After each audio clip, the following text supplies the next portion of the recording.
श्रीलक्ष्मी श्रीमहालक्ष्मी क्षीरसागरकन्यका उत्तिष्ठ हरिसम्प्रीते भक्तानां भाग्यदायिनी।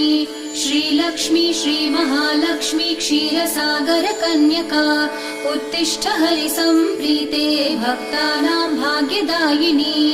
उत्तिष्ठोत्तिष्ठ श्रीलक्ष्मी विष्णुवक्षस्थलालये उत्तिष्ठ करुणापूर्णे लोकानां शुभदायिनी।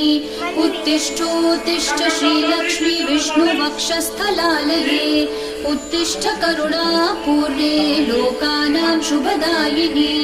श्रीपद्ममध्यवसिते वरपद्मनेत्रे श्रीपद्महस्तचिरपूजित पद्मपादे श्रीपद्मजातजननी शुभपद्मवक्त्रे श्रीलक्ष्मी भक्तवरदे तव सुप्रभातम्।